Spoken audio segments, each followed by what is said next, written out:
आसपास है, और जब बिल्कुल ही लिम्बस पे चला जाता है तो 90 पीडी के आसपास आपका स्क्विंट हो सकता है। तो again this is gross thing, ठीक है, हमने कुछ प्रिज्म लेके हमने मेजरमेंट नहीं किया, जस्ट हमने एक अंदाजा लगाया है कि स्क्विंटिंग कितना हो सकता है, ठीक है। तो सिंपल हर्शबर्ग टेस्ट से आप पता कर सकते हो। हर्शबर्ग टेस्ट से क्या पता चलेगा, मैंने पहले बताया था, हर्शबर्ग टेस्ट से हमको पता चलेगा कि स्क्विंट है या नहीं, ठीक है, मैनिफेस्ट स्क्विंट, ठीक है, मैनिफेस्ट स्क्विंट का ही पता चलेगा, लेटेंट का इसमें पता नहीं चलेगा। लेटेंट के लिए हमको क्या करना पड़ेगा, कवर अनकवर है ना, अल्टरनेट कवर या कवर अनकवर टेस्ट करना पड़ेगा, ठीक है।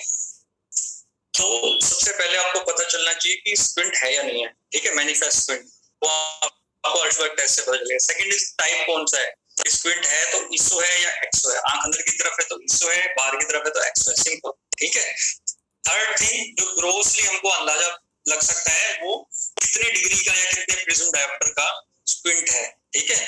तो वो आपकी पोजीशन से पता चल जाएगा कि आपका रिफ्लेक्स कहाँ पे आ रहा है। मैं आपको स्लाइड में भी दिखा दूंगा कि अगर वो प्यूपिल के मार्जिन के ऊपर है, मार्जिन से और लिम्बस के बीच में कहीं है, या लिम्बस के ऊपर है, उसके बेसिस पे हम एक अप्रोक्सीमेट अंदाजा लगा सकते हैं कि कितना इसमें स्क्विंट हो सकता है, ठीक है। व्हाट माय पॉइंट, अगेन जब उसका एग्जैक्ट वैल्यू चेक करना होगा तो हमको क्या, हमको यूज करना है क्या, प्रिज्म बार, ठीक है, प्रिज्म बार आपको यूज करना है, ठीक है। ये प्रिज्म बार होता है, इसके अंदर आई थिंक सब लोगों ने देखा होगा, अगर नहीं भी देखा तो डोंट वरी। तो दो तरीके के प्रिज्म बार होते हैं, आपका हॉरिजॉन्टल होता है, एक वर्टिकल होता है, ठीक है। तो हॉरिजॉन्टल में जो है 0 से लेके और 45 पीडी तक आपका एक प्रिज्म बार के अंदर में होता है, ठीक है। ग्रेजुअली आपकी जो प्रिज्म्स की वैल्यू है बढ़ती रहती है। ऐसा ही है कि वर्टिकल है, वर्टिकल के अंदर में भी आपका जो है 1 से लेके आपका 25 तक ये है, ठीक है। तो आप प्रिज्म से एग्जैक्ट वैल्यू पता करते हैं, बट हर्शबर्ग टेस्ट से आपको एक अंदाजा पता चल जाएगा, ठीक है। अब आप उसमें कंफ्यूज हो जाओगे, एक तो हर्शबर्ग टेस्ट है, एक होता है क्रिम्स्की टेस्ट। तो क्रिम्स्की टेस्ट क्या होता है, क्रिम्स्की टेस्ट होता है जब आप हर्शबर्ग टेस्ट कर रहे हो साथ में क्या यूज कर रहे हो, प्रिज्म, ठीक है। और हर्शबर्ग टेस्ट और क्रिम्स्की टेस्ट में जो पेशेंट फोकस करेगा कहाँ करेगा, डिस्टेंस ऑब्जेक्ट पे करेगा, नियर पे करेगा, या टॉर्च पे करेगा, टॉर्च पे करेगा, ठीक है, वेरी गुड। तो टॉर्च पे फोकस करेगा पेशेंट, ठीक है, टॉर्च पे पेशेंट फोकस करेगा एंड प्रिज्म बार से आप उसको न्यूट्रलाइज करोगे, उसका जो रिफ्लेक्स है ना, जो टेढ़ा हो रखा है, तो आप उसको सेंटर में लाने की कोशिश करो, ठीक है। तो जो आपकी नॉर्मल वाली आई है, सपोज करो एक आई में आपका विजन कम है, एक आई आपकी नॉर्मल है जो फिक्सेट कर रही है, ठीक है, एक आई से वो सामने देख रहा है, दूसरी अंदर की तरफ टेढ़ी है। तो जो नॉर्मल आई है उसके ऊपर आप प्रिज्म लगाते जाओगे, धीरे धीरे प्रिज्म की पावर बढ़ाते जाओगे, ठीक है, ऐसे करके धीरे धीरे प्रिज्म की पावर बढ़ा के देखोगे कि कहाँ पे जाके ये वाली आई जो थी वो धीरे धीरे सेंटर में आ रही है, ठीक है। जो वैल्यू आ रही है, जैसे मान लो यहाँ पे 30 पीडी पे जो है दोनों आई का जो रिफ्लेक्स है वो सेंटर के अंदर आ रहा है, तो दैट मींस कि 30 प्रिज्म डायोप्टर का इसोट्रोपिया या एक्सोट्रोपिया है, बेस्ड ऑन दी कौन सा डेरिवेशन है, ऑन व्हिच टेस्ट, कौन सा टेस्ट है ये, क्रिम्स्की टेस्ट, ठीक है। तो क्रिम्स्की टेस्ट कब करते हैं, क्रिम्स्की टेस्ट हम तब करते हैं जब पेशेंट का विजन काफी पुअर है, एक आई का या दोनों आईज का, ठीक है, दोनों आईज का या एक आई का विजन पुअर है, उस कंडीशन में हम क्या कर सकते हैं, क्रिम्स्की टेस्ट कर सकते हैं, ठीक है। तो ये क्रिम्स्की टेस्ट सब्जेक्टिव टेस्ट हुआ या ऑब्जेक्टिव टेस्ट हुआ, सर ऑब्जेक्टिव, ओके, कुछ सब्जेक्टिव बोल रहे हैं, कुछ ऑब्जेक्टिव बोल रहे हैं। Subjective is something which we are seeing, ठीक है, तो हम देख रहे हैं वो सब्जेक्टिव है, पेशेंट को जो परसीव हो रहा है दैट इज ऑब्जेक्टिव। तो इसमें क्या है, पेशेंट का कुछ इन्वॉल्वमेंट नहीं है, पेशेंट को बस सामने देखना है, ठीक है, पेशेंट को सामने देखना है, और इसके अंदर में कोई भी जो है पेशेंट का इसमें इन्वॉल्वमेंट नहीं है, ठीक है। सो दिस इज सब्जेक्टिव, ठीक है। और जो दूसरा टेस्ट है जो कि स्टैंडर्ड है वो क्या है, वो है कवर टेस्ट, ठीक है। कवर टेस्ट के अंदर फिर अलग अलग नाम हो जाते हैं, नाम से कंफ्यूज नहीं होना है किसी को भी। कवर टेस्ट है, अनकवर टेस्ट है, अल्टरनेट कवर टेस्ट है, प्रिज्म बार कवर टेस्ट है, बहुत सारे नाम दिए हुए हैं थ्योरी के अंदर में, बट मैं आपको सिंपल सी चीज बताता हूँ जो आप इसमें यूज करेंगे, आप क्लिनिक्स में यूज करेंगे।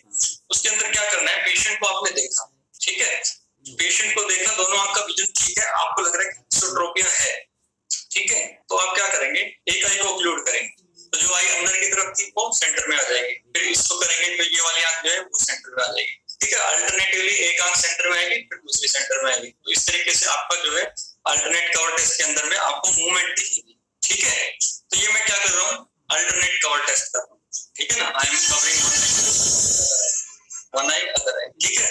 What is this alternate cover test, ठीक है। तो अल्टरनेट कवर टेस्ट में एक और चीज आप ध्यान रख सकते हैं कि हम जो चेक कर रहे हैं वो क्या कर रहे हैं, manifest squint as well as latent squint, ठीक है। लेटेंट स्क्विंट कब पता चलता है, जब फ्यूजन ब्रेक हो जाता है, जब एक आई को कवर कर रहे हैं तो आपका फ्यूजन ब्रेक हो गया है, ठीक है ना। जब आपने एक आई को कवर किया तो फ्यूजन ब्रेक हो गया, तो इसके अंदर जो भी उसका मैनिफेस्ट स्क्विंट था प्लस जो भी उसका लेटेंट स्क्विंट था, दोनों इसके अंदर में आपको मेजर करने को मिले, ठीक है। अल्टरनेट कवर टेस्ट में या किसी भी तरह के कवर टेस्ट के अंदर आपने अल्टरनेट कवर टेस्ट किया, ठीक है, कि मूवमेंट देखी कि आंख ऐसे मूव कर रही है, ऐसे मूव कर रही है, ठीक है, ऐसे मूव कर रही है, फिर आपने क्या किया, प्रिज्म बार को उठाया, किसी भी आंख के ऊपर में आपने इसको रख दिया। पेशेंट कहाँ फिक्सेट कर रहा है, डिस्टेंस के ऊपर या नियर के ऊपर, अलग दोनों में ही हमको चेक करना है, डिस्टेंस पे चेक करना है, नियर पे चेक करना है, ठीक है। तो डिस्टेंस के ऊपर पेशेंट देख रहा है, आपने इस तरीके से अल्टरनेट कवर टेस्ट किया, मूवमेंट देख रहे हो, पहले काफी ज्यादा मूवमेंट थी, अब थोड़ी सी कम हो रही है, जैसे जैसे आप जो है प्रिज्म बार बढ़ाते जा रहे हो, मूवमेंट्स और कम होती जा रही है, तो एक पोजीशन ऐसी आएगी जहाँ पे कोई मूवमेंट नहीं है, दोनों आंख बिल्कुल सेंटर में रहती है, कोई फिक्सेशन मूवमेंट नहीं आ रही। फिर थोड़ा और इंक्रीज करो, तो उसके बाद क्या होगा, आई जो है अपोजिट डायरेक्शन में चलने लग जाएगी, ठीक है। तो जैसे अंदर से बाहर आ रही थी, अब जो है बाहर से अंदर आने लग जाएगी, ठीक है। तो उसके बाद क्या करोगे, आप उसको थोड़ा सा कम करोगे, ठीक है। देन उसके बाद में आपको पता चलेगा कि आपका जो है एग्जैक्ट कहाँ पे आपकी मूवमेंट्स नहीं है, तो that is the amount of deviation for that particular distance या नियर जो भी है, उसके लिए आपका पता चल जाएगा, ठीक है। Got it. तो अपने डिस्टेंस के लिए जो भी 6/60 वाला टारगेट है, पेशेंट को बोलना है वहां देखता रहे, ठीक है। आपने ये किया, देन पेशेंट को आपने नियर का चार्ट पकड़ा दिया, नियर का चार्ट देख रहा है patient, and then you are doing this, ठीक है। तो आपने दोनों को नोट कर लिया। अब इसमें पोजीशन कैसे रखनी है, ऐसे रखना है, ऐसे रखना है, कैसे रखना है, तो सिंपल सा फंडा है, ठीक है, कुछ नहीं है। जिस तरफ में आंख घूमी हुई है ना, उस तरफ में इसका एपेक्स लगा, ठीक है। वो base in, base out, base down, वो ठीक है और काम की चीज है, बट उसको अभी थोड़ी देर के लिए भूल जाओ प्रैक्टिकली।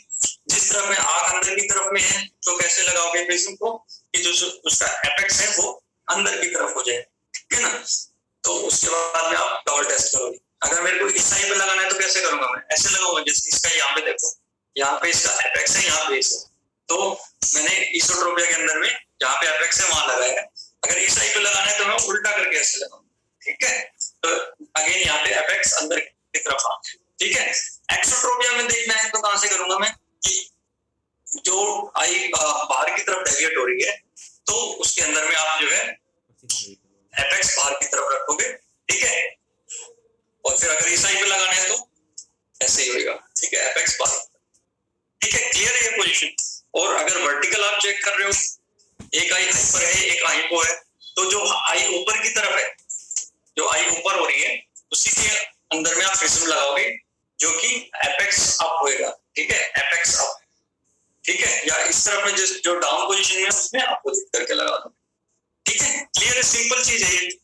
तो बट वो क्या है कि हम थोड़ा यूज नहीं कर रहे हैं रूटीनली, तो हमको थोड़ा सा लगता है, शुरुआत में आपको 1-2 वर्कअप करोगे तो थोड़ा सा आपको लगेगा कि गड़बड़ है, बट स्टिल धीरे धीरे आप जैसे जैसे करते जाओगे, it's just like that doing the retinoscopy में ग्लो कई बार पता नहीं चलता, फिर आप जो है धीरे धीरे इतने परफेक्ट हो जाते हो, आपको लगता है ये तो +10 का ग्लो है, ये -10 का ग्लो है, ये जो है +15 का है। तो with experience you get to know, ठीक है। तो जस्ट प्रैक्टिस की बात है, तो सिंपल प्रिंसिपल्स याद रखते हैं और कुछ नहीं है। तो कवर टेस्ट से आपको जो है पता चल जाता है कि कितने प्रिज्म डायोप्टर का स्क्विंट है, ट्रू स्क्विंट, ठीक है, लेटेंट प्लस मैनिफेस्ट दोनों मिला, ठीक है।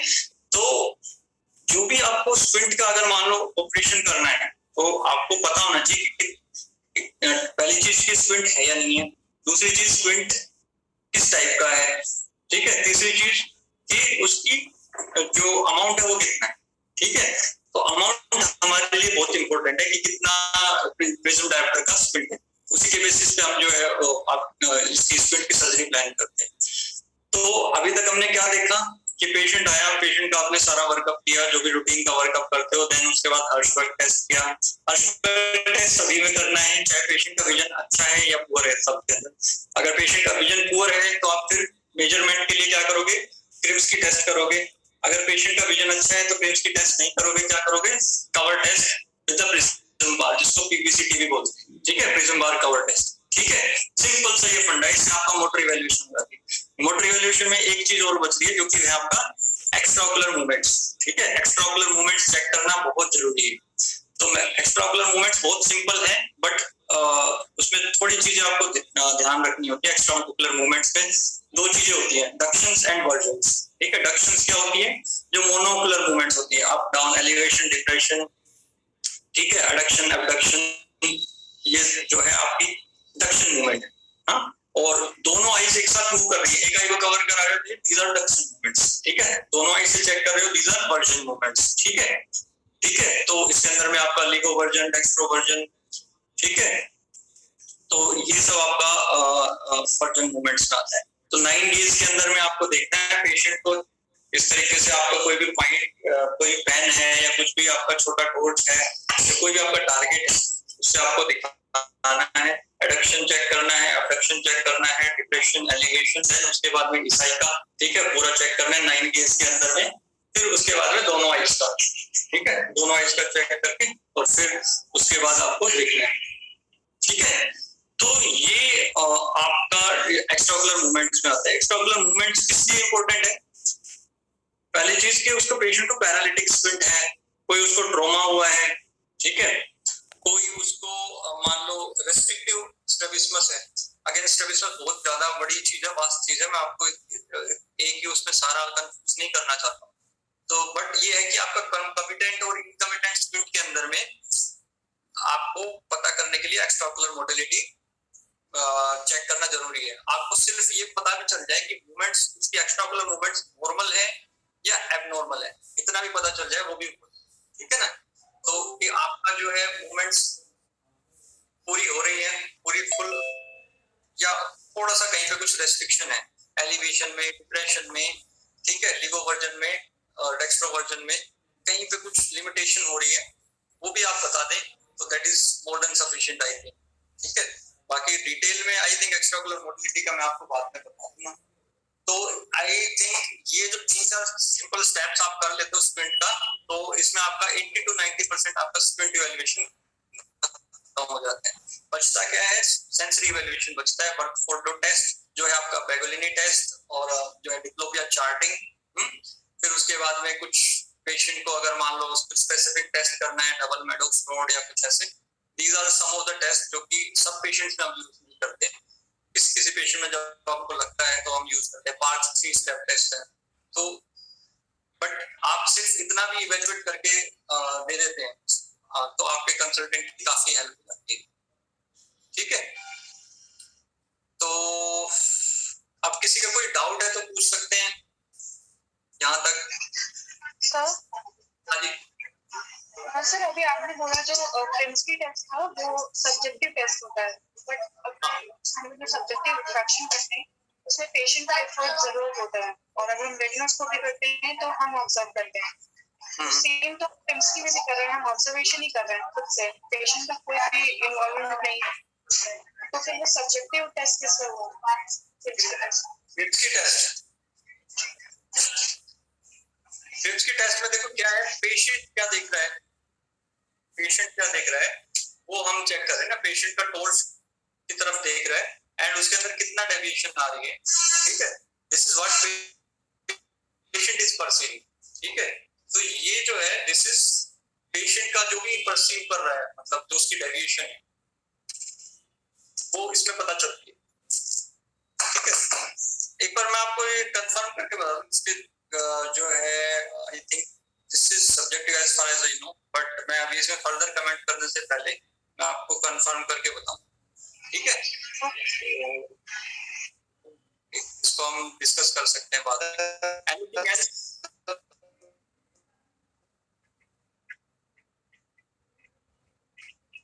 एक पीपीसीटी भी टेस्ट पीबीसीटी टेस्ट भी होता है ना सर?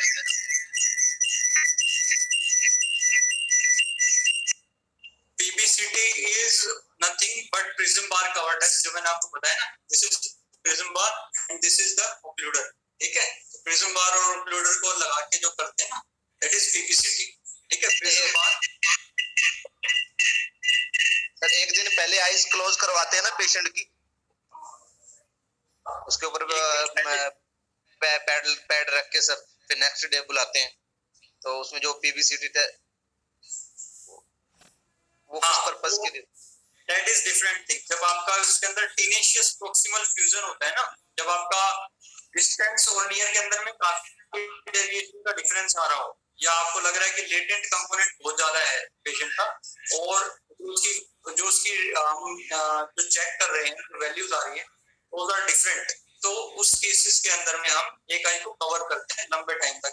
तो 1 डे का पहले कंसेप्ट होता था, आज के टाइम पे I think half an our या 1 आवर तक हम पेशेंट को बोलते हैं ओपीडी के अंदर बैठ जाए, पैच कर देते हैं एक आई के अंदर में, और उसके बाद हम जो है उसको हटाते हैं and then we do the this prism bar cover test, ठीक है?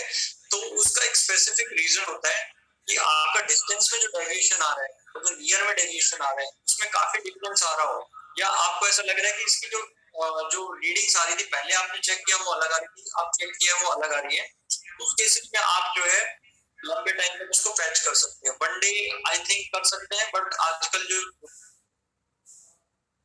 हाफ एन आवर या 1 आवर के लिए हम जो पैच करके पेशेंट को बैठा देते हैं, then half an hour 1 hour के बाद आप चेक करते हैं। उसका क्या लॉजिक है, क्यों करते हैं?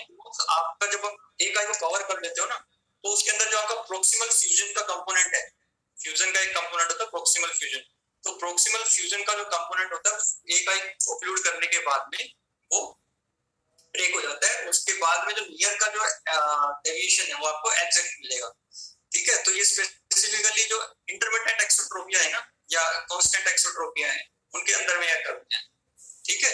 करते उसमें सेम ही है, प्रिज्म बार कवर टेस्ट से ही करेंगे, ठीक है? जैसे आपने पेशेंट को ओक्लूड किया हुआ है 1 घंटे 1.5 घंटे या एक दिन भी लगा लो, एक दिन से आपने ओक्लूड किया हुआ है, और इसको आप एक आंख को कवर कर लेते हो, फिर उसके बाद में आप ओक्लूडर को हटा दोगे, ओ सॉरी जो आपका पैच है पैच को हटा दोगे, इस पे ये रखोगे prism bar and then you do the cover test, simple, ठीक है? तो वो सब पेशेंट्स में जरूरी नहीं है, जिन पेशेंट में आपको नियर डिस्टेंस की डिस्पैरिटी लग रही है या जिसके अंदर में आपको जो फाइंडिंग्स आ रही है वो वेरिएबल लग रही है, उसके अंदर आप, ठीक है? Anything else? सर इसमें एक थोड़ा सा ये पूछना था सर कि हमें ये जस्टिफाई कैसे कर सकते हैं कि 2 मसल्स करनी पड़ेगी या 3 मसल्स, ये तो चलो डॉक्टर का काम है, हम नियर अबाउट कहाँ तक कर सकते हैं ऑप्टम लेवल पे ये जस्टिफाई कि 2 मसल्स करनी पड़ेगी या 3 muscles? That's very good question. आप ऑप्टम लेवल पे सबसे पहले तो आप देखो कि पेशेंट को स्क्विंट है या नहीं, ट्रू स्क्विंट है या सूडो स्क्विंट है, ठीक है? किस टाइप का स्क्विंट है, इसोट्रोपिया है या एक्सोट्रोपिया है, ठीक है? एंड देन उसके बाद एक्स्ट्राओकुलर मूवमेंट से आपको पता चल जाएगा कि ये कमिटेंट है या इनकमिटेंट है, ठीक है? वो थोड़ा सा हायर लेवल का है, मैंने अभी टच नहीं किया तो आई डोंट एक्सपेक्ट सब लोगों को पता, तो सिर्फ इतना भी बताएंगे कि एक्सोट्रोपिया है या इसोट्रोपिया है।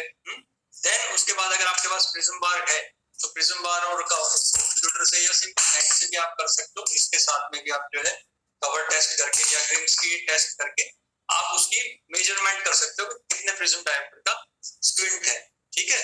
शुरुआत में हो सकता है आपकी फाइंडिंग्स गलत हो, बट आप एक बार करना स्टार्ट करेंगे तो धीरे धीरे आप खुद ही रिफाइन कर पाएंगे अपने जो है कंसल्टेंट से आप फीडबैक लेते हैं कि आपका कैसा आ रहा है, तो धीरे धीरे आपको जो है उसमें आपका रिफाइनमेंट होता रहेगा, ठीक है? But the thing is that you have to start, जैसे कोई भी नई स्किल आप करते हो तो आपको धीरे धीरे स्टार्ट करना पड़ेगा। तो अगर आप इतना भी करते हो जो मैंने बताया ना, कवर टेस्ट तक या क्रिम्सकी टेस्ट तक भी आप करते हो, तो आपका जो है आई थिंक 80-90% काम फिनिश हो जाता है, ठीक है? Thank you sir. और किसका कोई डाउट है, कुछ पूछना चाहते हैं?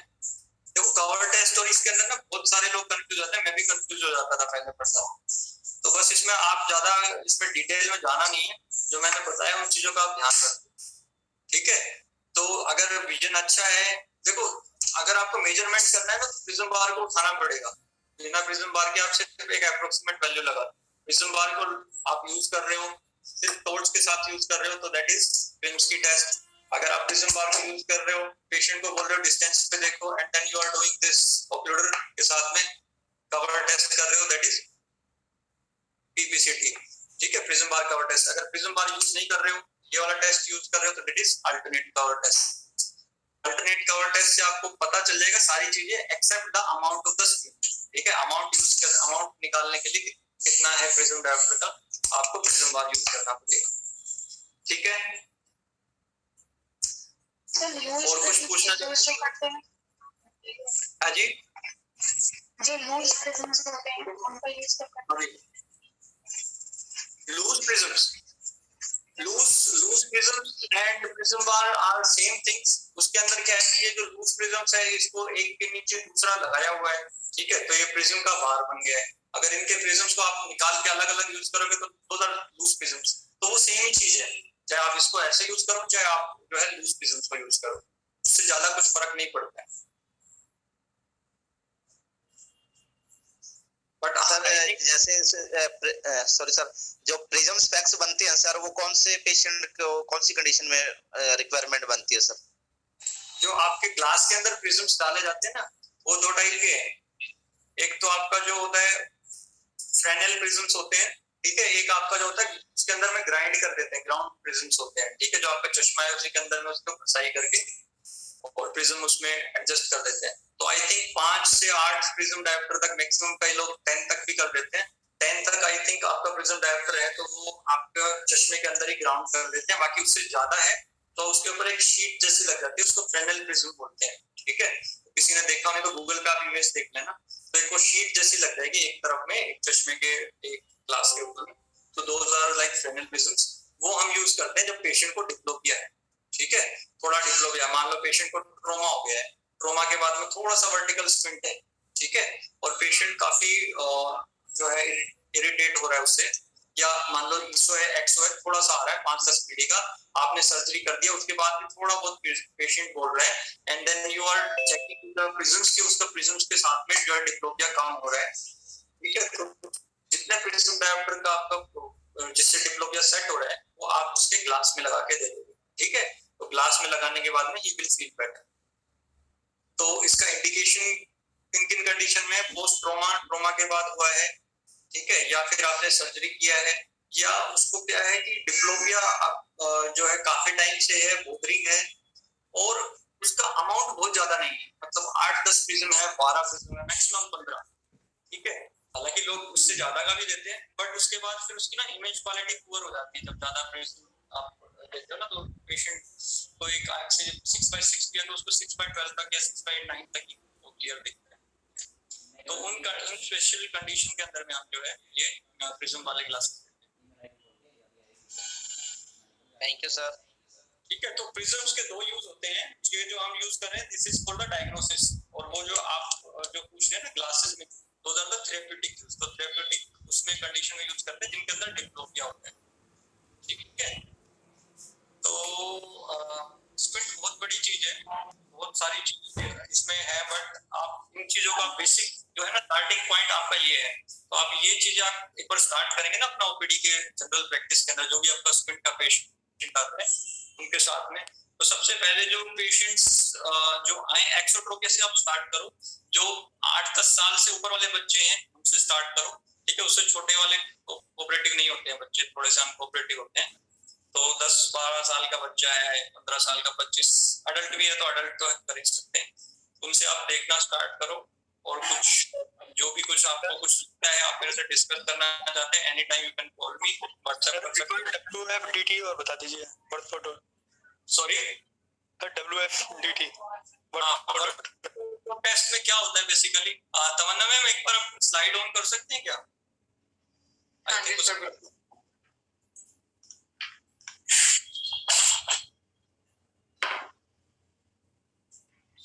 स्क्रीन दिख रही है सर? हाँ, अभी इसमें आगे चलना है, आगे चलिए और आगे और आगे चलिए और आगे। हाँ ये प्रीवियस हाँ ये इसको फुल स्क्रीन करना मैडम। तो इसके अंदर वर्थ टेस्ट के अंदर क्या होता है, डिसोसिएटिव टेस्ट, जिसके अंदर एक आई के ऊपर में आप जो है रेड ग्लास लगाते हो, दूसरे के ऊपर ग्रीन ग्लास लगाते हो, ठीक है। और पेशेंट को बोलते हो सामने देखता है, उसके अंदर में दो आप देख रहे होंगे ना, इसके अंदर में ये जो आपका अपर लेफ्ट में जो दिख रहा है, दो ग्रीन है, एक रेड है और एक व्हाइट है, ठीक है।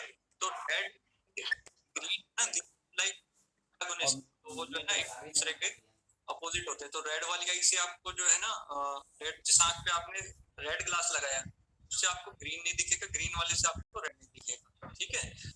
तो आप ये देखो अब पेशेंट को क्या है, मान लो एक आंख पे आपने रेड लगाया, एक ग्लास लगाया है, ठीक है, और पेशेंट को देखने को बोले सामने टारगेट पे क्या दिख रहा है आपको, दो डॉट हैं ऊपर और नीचे ग्रीन, एक है रेड लेफ्ट में और राइट में व्हाइट। तो क्या होगा कि जो जिस आंख पे रेड है, रेड ग्लास है, उससे उसको रेड क्लियर दिखेगा, जिस आंख पे ग्रीन है उससे आपको ग्रीन क्लियर दिखेगा अप एंड डाउन वाला, और जो व्हाइट वाला है उसके अंदर में या तो व्हाइट ही दिखेगा या कुछ इस तरीके का आपका मिक्स दिखेगा, रेड और ग्रीन का मिक्स जैसा आपको दिखेगा जैसा इसमें दिखाया हुआ है, ठीक है। दैट मींस कि उसका फ्यूजन ओके है, ठीक है। अगर मान लो एक आंख का फ्यूजन नहीं है, मतलब एक आंख से विजन नहीं है, मतलब उसका सपरेशन हो रहा है, तो बेसिकली सपरेशन देखने के लिए आता है सपरेशन और डिप्लोपिया। सपरेशन क्या होता है बेसिकली, सपरेशन मींस कि दोनों आंख देख रही हैं, दोनों आंख का विजन 6/6 है, ठीक है, लेकिन जब दोनों आंख साथ खुली है तो एक आंख देख नहीं रही है, दूसरी आंख देख रही है, तो एक आंख जो नहीं देख रही है उसका क्या हो रहा है, सपरेशन हो रहा है, ठीक है। तो ऐसे बाइनोकुलर कंडीशन के अंदर में जब आप एक आंख से देख रहे हो और दूसरी आंख जो आपका नहीं देख रही है तो उसको बोलते हैं सपरेशन, ठीक है। तो मान लो अगर उसके अंदर में जिस आंख के ऊपर रेड ग्लास है उसका सपरेशन हो रहा है तो क्या होगा, इसमें आप देखो 3 ग्रीन डॉट दिख रहे होंगे आपको जो है ना अपर वाले से, जो सेकंड वाली रो है, सेकंड वाली रो में लेफ्ट पे आपको दिख रहा है 3 ग्रीन डॉट दिख रहे हैं। तो इसका मतलब क्या है, जिस आंख पे ग्रीन लगा हुआ है, ग्रीन ग्लास लगा हुआ है, वो ग्रीन वाले तो दिख रहे हैं 2 डॉट, जो व्हाइट वाला है वो भी उसको ग्रीन दिखेगा। जिस आंख से उसको रेड दिखना चाहिए वो रेड तो दिख ही नहीं रहा है उसको, ठीक है। और जो ग्रीन जिस पे ग्लास लगा हुआ है उससे तो उसको दिखेगा ही नहीं रेड वाला, तो उसको सिर्फ 3 डॉट दिखेंगे, ठीक है, आया समझ में। तो इसके अंदर में जब आपको 3 डॉट दिख रही हैं तो इसका मतलब क्या है कि इसके अंदर में उस आंख का सपरेशन है जिसपे रेड ग्लास लगा हुआ है, ठीक है। अब इससे नीचे वाली आई, नीचे वाले में आ जाओ, इससे नीचे वाले में क्या दिखा रखा है इन्होंने, क्या है एक हाँ, अब इसमें अगर आपका जिस वाली आई के ऊपर में ग्रीन वाला ग्लास है, मान लो इस वाले एग्जांपल में इसकी लेफ्ट आई है ना, इसके ऊपर ग्रीन का ग्लास लगा हुआ है, सपोज करो ग्रीन जिस पे ग्लास लगा हुआ है उस आई का सपरेशन है, वो आई नहीं देख रही है, तो क्या होगा, तो जो ग्रीन डॉट्स है उसको नहीं दिखेंगे, ठीक है, ग्रीन डॉट्स उसको नहीं दिखेंगे, और जो रेड वाला डॉट है वो दिखेगा, और जो व्हाइट वाला डॉट है वो भी उसको रेड दिखेगा, ठीक है, क्योंकि वो उस वाली आंख से देख रहे हैं जिसमें रेड ग्लास लगा हुआ है, यानी कि राइट आई से देख रहे हैं, ठीक है। तो अगर वो राइट आई से देख रहे हैं, लेफ्ट आई का सेपरेशन है, तो क्या होगा कि उसको सिर्फ 2 रेड डॉट दिखेंगे, और जो ग्रीन वाले डॉट है वो उसको क्लियर नहीं दिखेंगे, ठीक है। और अगर मान लो उसको डिप्लोपिया हो रहा है, डिप्लोपिया मतलब कि उसको डबल डबल दिख रहे हैं, तो एक आंख की इमेज अलग बनेगी और दूसरी आंख की इमेज अलग बनेगी, तो उसको 3 ग्रीन डॉट भी दिखेंगे और 2 रेड डॉट भी दिखेंगे, बट उनकी जो पोजीशन होगी वो अलग अलग होगी, ठीक है। तो ये आपका 1/4 डॉट टेस्ट होता है। 1/4 डॉट टेस्ट किसके लिए होता है, बेसिकली फ्यूजन देखने के लिए है, सपरेशन देखने के लिए है और डिप्लोपिया देखने के लिए। अब इसमें रेड और ग्रीन ग्लास क्यों यूज करते हैं, वो इसलिए यूज करते हैं क्योंकि रेड वाली आई से उसको ग्रीन के जो डॉट्स है वो नहीं दिखेंगे, और जो ग्रीन वाली आई है उसके अंदर में रेड वाले डॉट नहीं दिखेंगे, तो हमको पता चल पाता है कि आई एक्चुअली सप्रेस हो रही है या डिप्लोपिया में है या फ्यूजन के अंदर है, ठीक है। जी सर, जी सर, थोड़ा समझ आया, सिंपल है। एक बार आप इसमें एक बार देखना, क्योंकि अभी जो है ना मेरे पास वो नहीं है, कर्सर नहीं है, तो मैं बता नहीं पा रहा हूँ, बट इट्स नॉट डिफिकल्ट। एक आई जिसका सपरेशन है वो बंद है, दूसरी आंख से देख रहे हैं, तो सिर्फ 3 डॉट दिखेंगे या 2 डॉट दिखेंगे। अगर डिप्लोपिया है तो उसके अंदर में सारे दिखेंगे ना, 5 डॉट दिखेंगे, 4 जगह पे उसकी पोजीशनिंग हो रही है, ठीक है, तो वो आपका अनक्रॉस या क्रॉस डिप्लोपिया के अंदर दिखेगा, ठीक है। Anything else? Okay sir. Sir diplopia हाँ जी, हाँ सर, डिप्लोपिया चार्टिंग जो हम लोग करते हैं वो 4 फीट से करते हैं अप्रोक्सीमेट, उसका क्या लेवल सर? डिप्लोपिया चार्टिंग उसके अंदर करते हैं जो पेशेंट डिप्लोपिया के साथ आता है ना, उसके साथ देखो बहुत सारी चीजें हैं। डिप्लोपिया चार्टिंग आपका है स्क्रीन है, फिर आपका जो है दूसरा जो आपका रेड ग्रीन ग्लास से कर सकते हैं, ठीक है, बहुत सारी मेथड है, बट यूजुअली जो हम करते हैं वो ऐसे करते हैं कि पेशेंट को जो है सामने एक टारगेट दिखा देंगे और एक आई के ऊपर रेड या जो है ग्रीन एक ग्लास लगा देंगे, ठीक है, और पेशेंट को मान लो सी लेटर दिखा दिया, तो आप पेशेंट को बोलेंगे कि सी आपको 1 दिख रहा है या 2 दिख रहे हैं, ठीक है, तो वो कहेगा मेरे को 2 दिख रहे हैं, तो हम पूछेंगे कि कौन से कलर का दिख रहा है, व्हाइट कलर का या ग्रीन कलर का, तो वो कहेगा कि मेरे को ग्रीन वाला इधर दिख रहा है, व्हाइट वाला इधर दिख रहा है, तो उसके बेसिस पे हम पता कर सकते हैं कि उसको क्रॉस्ड डिप्लोपिया है या अनक्रॉस्ड डिप्लोपिया है। फिर उसके बाद में हम जो है प्रिज्म बार लेंगे, या फिर आपके जो है ना ट्रायल फ्रेम में थोड़े प्रिज्म्स होते हैं, 1 2 5 7 10 ऐसे कुछ जो है ना आपके प्रिज्म्स इस वाले ट्रायल फ्रेम के अंदर के, तो उसके अंदर ट्रायल फ्रेम के अंदर हम लगा देंगे प्रिज्म्स को, और फिर देखेंगे कि आपका जो पेशेंट है वो उसमें डिप्लोपिया उसका बैलेंस हो रहा है या नहीं, ठीक है, तो उसको फिर हम देखेंगे कि उसका डिप्लोपिया किस गेज में ज्यादा है, मतलब प्राइमरी गेज में, लेफ्ट गेज में, राइट गेज में कितना है, अगर बराबर है तो कितने से न्यूट्रलाइज हो रहा है सब्जेक्टिवली, ठीक है, वो आपका इसमें पता चल जाता है। अगले में 35 पिछले में 40 कौन चल रहा है? रेटिनोस्कोप से सर ये पेट बना के करते हैं ऐसा कुछ? हाँ, रेटिनोस्कोप से अलग-अलग मेथड है उसके, सर ये रेटिनोस्कोप से भी कर सकते हैं, रेटिनोस्कोप से भी कर सकते हैं, और आपका जो है ना सिंपल जी बोलो, रेटिनोस्कोप से भी कर सकते हैं, और सिंपल वाला ये रहता है कि आप जो है ना जो आपका विजन का जो बॉक्स है वहां पे आप पेशेंट को कोई भी बड़ा टारगेट दिखाओ, उसके ऊपर में एक ट्रायल फ्रेम के अंदर ग्रीन लगा दो या रेड लगा दो, ठीक है, पेशेंट को बोलो कि क्या दिख रहा है, अगर उसको एक ही सी लेटर दिख रहा है तो इसका मतलब इसको डिप्लोपिया नहीं है, अगर उसको 2 दिख रहे हैं, एक व्हाइट दिख रहा है, एक उसको रेड दिख रहा है, तो दैट मींस कि उसको जो है डिप्लोपिया है, ठीक है, फिर उसकी अदर एक गेज के अंदर चेक करेंगे कि कितना उसका डिप्लोपिया है दिस प्रिज्म बार, ठीक है, और फिर आप उसको ड्रॉ कर सकते हो बेस्ड ऑन की क्रॉस डिप्लोपिया है, मतलब राइट वाली आई के जो है उसको लेफ्ट में दिख रहा है और लेफ्ट वाली आई का राइट में दिख रहा है, that is cross diplopia. Uncrossed is कि जो है राइट वाली का राइट में, लेफ्ट वाली का लेफ्ट में, ठीक है, तो इसोट्रोपिया में अनक्रॉस्ड होता है और एक्सोट्रोपिया में क्रॉस डिप्लोपिया होता है, थोड़ा सा उल्टा होता है, मतलब ईसो के अंदर में हम सोचते हैं कि क्रॉस होना चाहिए, बट ईसो के अंदर अनक्रॉस डिप्लोपिया होता है, ठीक है, राइट वाली आई का राइट साइड पे, लेफ्ट वाली आई का लेफ्ट साइड पे दिखता है, ठीक है, एक्सो के अंदर क्रॉस डिप्लोपिया होता है, तो राइट वाली आई का जो है लेफ्ट में दिखेगा, लेफ्ट वाली आई का राइट में दिखेगा, ठीक है। Okay sir, thank you sir. तो ये आई थिंक आप इतना स्टार्ट करें, एंड इसमें कोई डाउट हो कुछ भी हो, I think we can discuss, and जितनी भी क्लासेस आपको चाहिए हो बता दीजिएगा, आई एम ऑलवेज रेडी, सारा आराम से डिस्कस कर सकते हैं। आई थिंक एक पॉइंट या एक चीज को डिस्कस करना is more important then discussing all the things, जिससे फिर सारा जो है ना क्लियर भी नहीं होता है। तो अभी के लिए आपको जो है ना मैं आपको वही एम्फसाइज करता हूँ, 3 चीजों पे आप ध्यान दें, ठीक है, एक्स्ट्राओकुलर मोटिलिटी, हर्शबर्ग टेस्ट, क्रिम्स्की एंड पीपीसीटी, 4 चीजों पे आप ध्यान दें, ठीक है, okay okay sir, thank you so much sir. और कुछ पूछना चाहते हैं, कुछ भी हो तो प्लीज आप कॉल कर सकते हैं कभी भी, and we can discuss any time,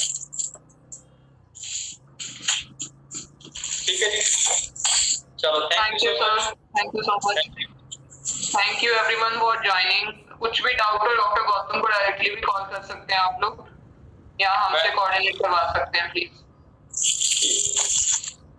thank you sir, thank you.